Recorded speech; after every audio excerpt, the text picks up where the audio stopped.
Um amiguinho imaginário pode não ser nada. Pode ser também um animal, uma pessoa, um brinquedo ou qualquer outra criatura que a criança inventar. Tem crianças que chegam até a agregar personalidade a esses seres, é isso mesmo. Os pais, quando se deparam com essa realidade, ficam bastante preocupados e até sem saber como reagir. Mas não se preocupe, fique conosco, porque é justamente sobre esse tema que o programa Primeiros Passos vai conversar hoje.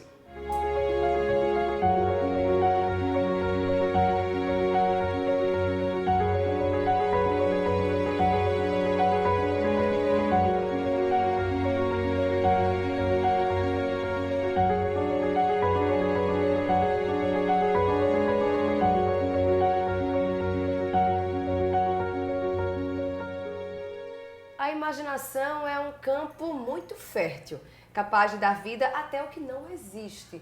Isso é comprovado, inclusive, pelas crianças, com os amiguinhos imaginários. Veja aí. Sofia tem 3 amiguinhas imaginárias. Júlia, Larissa, Guadalupe.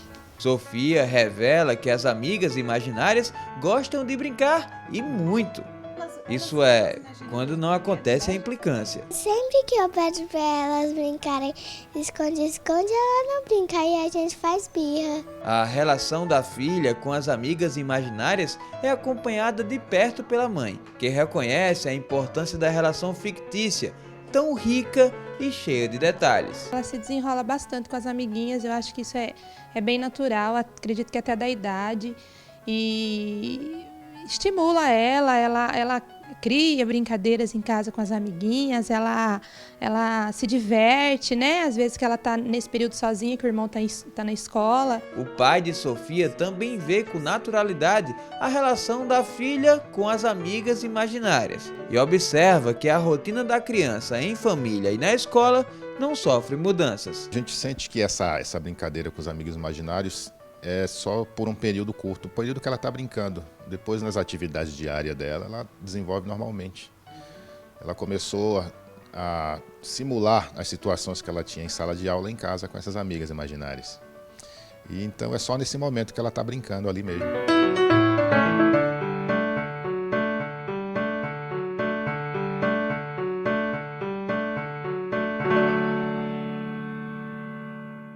Pois é, e agora a gente vai conversar com a psicóloga Joana Dark, que vai nos esclarecer essa questão, os amiguinhos imaginários.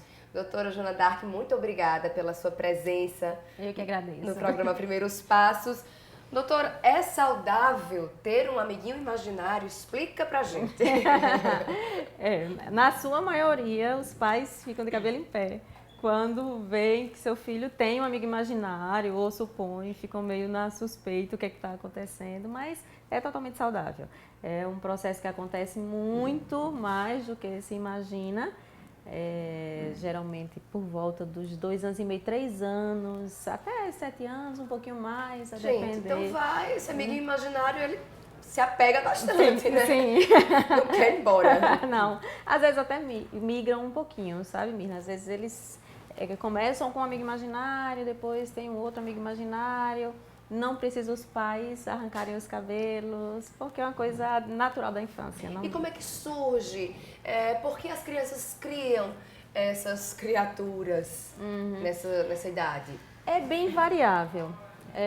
Geralmente se atribui muito é porque a criança está carente, solitária, está precisando de alguém, está precisando de companhia. Em muitos casos, sim. Em muitos casos, é uma carência afetiva, uma ausência, a ausência até do coleguinha para brincar, ou do irmãozinho para brincar. Mas muitas vezes a gente identifica o surgimento desse amigo imaginário em fatos importantes da vida. A mãe engravidou, ou o irmãozinho nasceu, um avô que veio a falecer. E qual seria então a relação? Seria igualmente uma carência? Ficou um pouco mais isolado porque ganhou um irmãozinho, a mãe está se dedicando mais ao recém-nascido, perdeu o avô que ama tanto. Seria por aí? Na verdade, é uma estratégia muito eficaz da criança em suprir em se reger nesse processo, nessa transição. Não significa dizer que toda criança que tem um irmão que nasceu ou que alguém que faleceu na família vá ter necessariamente um amigo imaginário. Mas acontece com uma boa frequência. Os estudos mostram que numa grande frequência acontece da criança criar um substituto. É um aconchego. Sim. É um modo que ele adquire para não estar sozinho, isolado. Os pais não se culpam por isso? Muitas vezes os pais nem percebem em que ponto que isso chegou a relação, aconteceu. né? Eles nem se apercebem.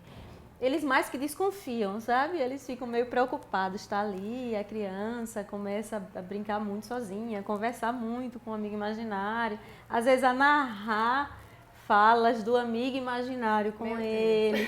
Então os pais ficam meio preocupados, ficam mais preocupados, acabam nem percebendo que se existe ou não alguma relação. Não, volto a dizer, não significa dizer que isso seja um problema.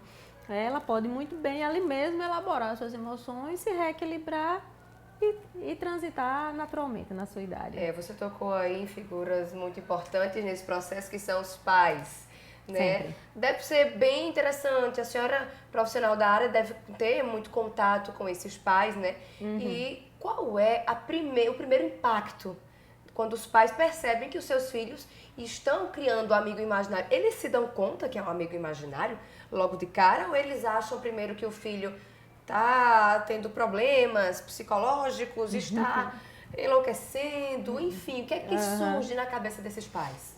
Geralmente, assim, como o amigo imaginário se manifesta muito em momentos de brincadeiras, por exemplo, então a criança está ali brincando, então vem mesmo como processo de imaginação e criatividade no próprio momento de brincadeira. Os pais começam a se preocupar mais quando começa a se tornar muito frequente, sabe? Quando eles começam a observar que tem narrativas muito semelhantes, que tem sempre a narrativa de alguém específico, fulano de tal. Então, eles começam a se preocupar. Quando deixa de estar na brincadeira, por exemplo, às vezes senta à mesa para brincar, para fazer a refeição com a criança ou para brincar com a criança, é quando o os pais... comportamento permanece. Isso, e aí é quando os pais começam a se preocupar. Geralmente, eles vêm com essa preocupação do que está acontecendo em si, o porquê daquilo ali. Aí sim, pode vir a surgir aquele sentimento de culpa, mas o que foi que eu fiz? Tá carente, não tá carente? Sou eu que não estou dando atenção? Que geralmente quando a gente faz um esclarecimento maior, aí os pais relaxam um pouquinho mais, sabe? A gente gosta de passar alguns vídeos para assistir, alguns filmes para assistir, que faça com que os pais também se tranquilizem. Porque, na verdade, assim, agir com naturalidade é a melhor coisa. O amigo imaginário, ele vem, mas ele vai. Ele não vai. Ele deve ir. Vai chegar uma fase, algumas crianças vão passar dias, outras vão passar meses, algumas vão passar anos. Mas o amigo imaginário, ele precisa ir.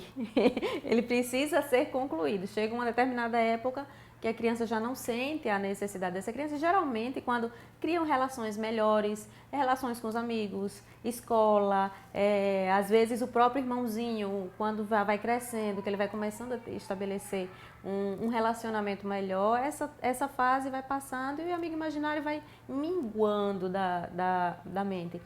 Muitas crianças acabam chegando mais tarde, nem lembrando que tiveram esse amigo imaginário. Eles tiveram, mas nem lembram mais que tiveram esse amigo imaginário. É mais uma narrativa do adulto. Mas esse amigo imaginário, nesses casos, talvez não tivesse sido tão importante para essa criança quando ela esquece? Não necessariamente. É porque, na verdade, assim, a criança é uma linha de desenvolvimento, né? Então, a gente sabe que muda muito as emoções da criança. Elas são muito, muito intensas em muita coisa. Então, mesmo com o próprio amigo, aquele que não é imaginário, às vezes eles estão super amigos e daqui a um mês ele já mudou e já está com outro super melhor amigo. E do mesmo jeito que aquele amigo inicial vai minguando também na memória dele, o amigo imaginário também vai. Doutora Joana, levando em consideração até crença religiosa, alguns pais, eles chegam a acreditar que o filho está vendo alguém, às vezes até um ente da família, achando que tem alguém por perto, né? A gente sabe que existem inúmeras crenças e que podem levar a pensar dessa forma. A senhora já vivenciou algo parecido? Sim, acontece. Acontece de se misturar muito esse processo com a Acaba religiosidade. potencializando muito uma Sim. coisa que talvez não tivesse tanta relevância. Sim. Uma das grandes coisas que faz com que esse amigo imaginário se torne uma situação saudável e que conclua-se sendo saudável emocionalmente é justamente o ponto em que o adulto não hipervaloriza. Porque é importante entender que o amigo imaginário é da criança, ele não precisa ser um amigo imaginário dos pais da criança. Então, quando os pais agem com naturalidade e não hipervalorizam, do tipo, chame seu amigo para vir brincar também, chame seu amigo. Porque acontece às vezes a criança envolver os pais nesse próprio discurso. E aí quando os pais começam a hipervalorizar, os pais começam a fazer com que a criança mantenha uma relação mais estreita com aquele amigo imaginário. Aí sim, a gente pode vir a ter um problema, não necessariamente, mas a gente pode vir a ter um problema do próprio desapego da criança, dela construir e acreditar e não querer mais desacreditar nesse amigo imaginário. Os pais, eles, ao ter esse contato, principalmente inicial, com esse amiguinho imaginário do filho, né, ao perceber que o filho está tendo esse tipo de comportamento, vale para os pais dizer ao filho que ele não existe? Não é necessário. Não é uma coisa que seja necessário. A criança, apesar, mesmo a pequena, mesmo aquela que tem seus 3 anos, seus 4 anos, ela percebe que esse amigo é imaginário e é fonte de sua criação. Então ela tem essa consciência. Ela tem essa consciência. Ela não elabora do mesmo jeito que nós, adultos, elaboramos, mas ela percebe que vem daquele momento em que ela quer, em que ela coloca a verbalização, em que ela domina a brincadeira, em que ela domina o discurso, em que ela sabe se vai se chatear, se vai querer que o amigo imaginário vá embora quando tem um momento de discussão, alguma coisa desse tipo. Então ela percebe que ela tem o poder sobre isso. Então ela sabe que é um fruto das capacidades dela, certo? Então não é necessário que o pai mesmo ou a mãe venha a se colocar. Claro que tudo sempre a gente precisa manter a linha do saudável, digamos assim. É importante, sim, que os pais observem se esse amigo imaginário está invalidando a criança a outras relações, está fazendo com que a criança se isole de outras relações por causa desse amigo imaginário. Aí a gente precisa começar, pelo menos, a trabalhar. Pelo menos uma procura um psicólogo para uma orientação, para fazer uma observância dessa relação, se está uma relação saudável ou não. A partir do momento em que não invalida a criança as outras relações, em que ela não se isola dos outros por causa daquele amigo imaginário, não tem nenhum problema. Não tem problema. Não. Doutora, qual o tipo de relação que a criança cria com esse amiguinho imaginário? Ela pode agregar, por exemplo, personalidade a esse amiguinho, qualidades que ele goste, por exemplo? Todas possíveis e imaginárias.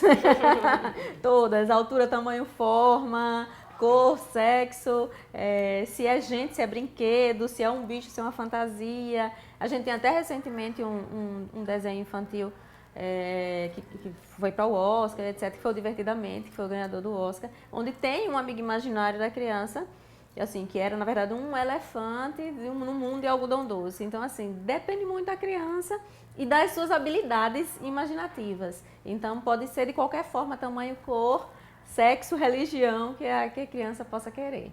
E ela pode materializar o amiguinho imaginário em um objeto, em um urso, em um brinquedo, em uma outra pessoa, por exemplo? Acontece com uma certa frequência. Vocês talvez já tenham talvez observado. Às vezes tem uma criança que tem um apego muito grande àquela bonequinha, e aquela bonequinha é fulana de tal, e aí fulana de tal toma café comigo, acorda comigo, dorme comigo, faz tudo comigo, conversa comigo, me diz o que gosta. E aí a criança diz, não, mas ela não gosta disso, ela gosta de... Então, muitas das vezes a criança materializa numa boneca, num boneco, num ursinho de pelúcia, numa lagartinha que seja de pelúcia. Acontece muito de haver essa materialização. Porém, quando a gente fala em amigo imaginário em si, quando a gente começa a estudar ou trabalhar em cima do amigo imaginário, a gente vai imaginar aquele que não está materializado em um objeto, certo? O objeto, essa concretização, já começa a desvincular esse processo em si imaginativo, porque a criança começa a fazer uma relação muito forte entre, é um boneco. Ela, e os pais talvez fiquem até um pouco mais tranquilos, porque sabe que ela está vendo que aquilo não tem vida. Sim, os pais julgam mais saudável, digamos assim, é o bebê dela, então ficam mais tranquilas. Ter um amigo imaginário pode de alguma forma aguçar a criatividade da criança? Afinal de contas, às vezes, né, pelo que a própria senhora até está explicando pra gente, ela desenrola um diálogo. Ah, sim. Não um monólogo. Exato. Na verdade, não só a imaginação, como assim, estudos mostram que crianças que tiveram amigos imaginários, elas conseguiram desenvolver-se como um adolescente ou um adulto socialmente e emocionalmente mais equilibrado. Porque eles trabalham melhor o que a gente chama de empatia. O que é empatia? É a minha capacidade de me colocar no lugar do outro. Então, quando eu tenho um amigo e eu consigo... os grandes conflitos surgem na maioria das relações porque a gente não se coloca no lugar do outro. Então, a gente não observa do ponto de vista do outro. Quando eu tenho um amigo imaginário, onde eu coloco a fala dele, onde eu coloco os sentimentos dele, eu tenho que colocar o meu ponto de vista. E eu preciso colocar o ponto de vista dessa outra pessoa que está comigo, desse outro bichinho, desse outro ser que estiver comigo. Então, geralmente, ele começa a observar por ângulos diferentes, um único ponto de vista. Então, isso faz com que ele cresça e se desenvolva emocionalmente mais equilibrado neste aspecto. Não estou dizendo também que quem tem amigo imaginário vai crescer emocionalmente equilibrado, mas existe uma tendência maior a ter uma relação de empatia e uma relação social mais equilibrada. E até parece oposto, né? Mas uma criança que tem um amigo imaginário, ela pode deixar de se relacionar com as pessoas. Talvez existam esses casos. Mas uma criança que tem um amigo imaginário também, ela acaba testando, lidando com a amizade também. Ela acaba treinando um pouco a prática da amizade. Sim, sim. A grande questão é que na relação de amizade, primeiro que ela consegue desenvolver bem esse leque, ela geralmente traduz aquilo que ela gostaria de ter em relação a uma amizade, certo? Então, o amigo é sempre, esse amigo imaginário é sempre aquele que corresponde a algumas expectativas e ela precisa corresponder às expectativas dele. Esse aspecto é um aspecto muito saudável dessa relação. A grande dificuldade que a gente encontraria, por exemplo, o amigo imaginário, eu consigo fazer com que ele se ajuste às minhas necessidades. Muito simples assim. Simples assim. Com o amigo concreto, eu não consigo estabelecer essa relação. Eu preciso fazer essa troca.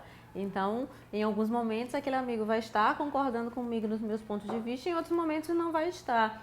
Em muitos momentos vai brincar de uma outra coisa, vai ter outras ideias, vai gostar de outros desenhos.